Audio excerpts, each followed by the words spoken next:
I did not take my children to see Black Panther 2 so they can watch Mexican superheroes whip the out of black superheroes. The new Black Panther 2 movie has received a lot of criticism. Some of the critiques have been fair, and some of the critiques have been completely outrageous. One of the people that I found to be completely outrageous with his feedback is Dr. Umar Johnson. Unfortunately, Dr. Umar made a lot of mistakes in his analysis, and it sounds like he's trying too hard to make an issue out of something that isn't really there. Even to the point where he's threatening the director Ryan Coogler with imaginary lashes. Let's dive into his analysis and take a closer look at what really happened in this movie. The Mexicans were clearly stronger than the Africans in that movie. The Mexicans were whipping our ass the whole movie. Now, this statement is false. In the first fight between the Wakandans and the Talakans, Okoye fought against 3 Talakans at the same time. In this sequence, with one swing of her spear, she was able to drop 2 of them at one time.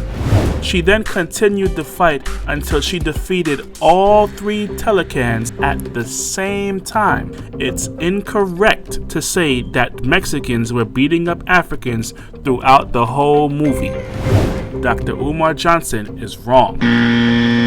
Dr. Umar Johnson also said this. Vibranium was supposed to be native to Wakanda, but Ryan Coogler and whoever else wrote that horrible screenplay gave the underwater Mexicans Vibranium 2 and made them as strong as the Wakandans. This is not true. This is false. Vibranium was never exclusive to Wakanda. You know this because Captain America's shield was made of vibranium. Listen very closely. What about this one? No, that's just a prototype. What's it made of? Vibranium is stronger than steel and a third the weight. Captain Rogers got a vibranium shield. How did he get a vibranium shield when he never went to Wakanda and no one from the US knew that Wakanda had vibranium? It's in other places, but it's rare.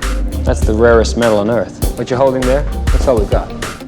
That doesn't mean that nobody in the world has any vibranium at all. Wakanda is rich in vibranium.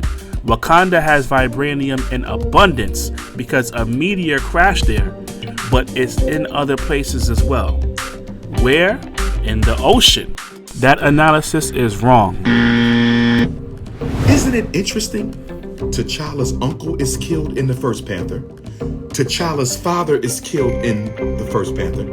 T'Challa is killed in the second Panther. T'Challa's mother is killed in the second Panther. Why are all the black men in Black Panther being wiped out? Why are all the black men being wiped out of Black Panther?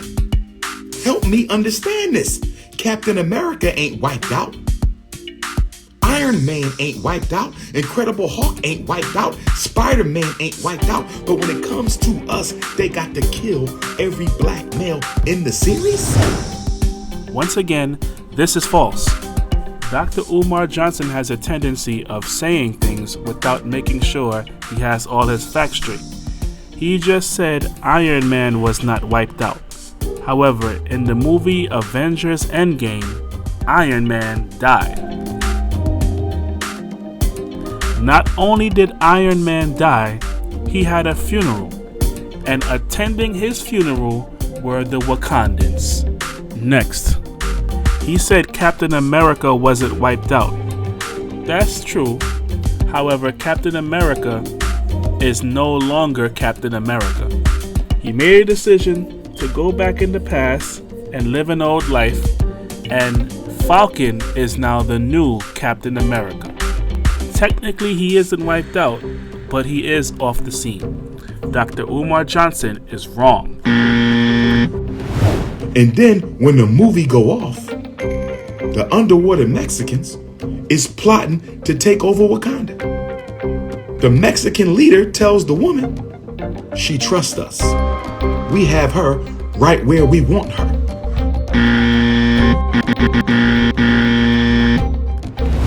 That's actually not what Namor said. When you look for the translation, he said, now she feels empathy for the people of Talocan. With this alliance, Talocan will be stronger than ever. The surface world will go for Wakanda, and Wakanda will come to us. Trust me. He didn't say she trusts us. He told the woman, trust me. And can you explain to me why you had to let the Mexican kill Angela Bassett? I was disturbed by that, Ryan Coogler. I know it's a movie, but symbolism matters. Movie symbolism matters. Why did you let the Mexican kill the African Queen Mother, brother? There's a technicality there. Yes, he attacked her, but his attack did not immediately kill her. Queen Ramonda died because of a decision that she made, and that decision was not to leave Riri Williams alone. She actually ended up losing her life because she was trying to save Riri Williams in the process. Now compare this to the first Black Panther movie. The child. We left him. What was said in the previous Black Panther was, we left him. Both Queen Ramonda and Princess Shuri tried to save Riri Williams and were willing to put their own lives on the line in order for her to live. Riri actually said that Queen Ramonda treated her as if she was her own daughter. In comparison with the first Black Panther movie, Eric Killmonger was treated like an outsider. In this Black Panther, you saw a different response from the Wakandans to the so-called African Americans. I saw the symbolism as people from Wakanda actually reaching out to their brothers and sisters the right way. Well, that's my take on it. This wasn't to insult or to knock Dr. Johnson. This was just me seeing his response and giving my own critique. Let me know what you think in the comments below. Please don't forget to like, share, subscribe. King Lemuel Podcast. Peace.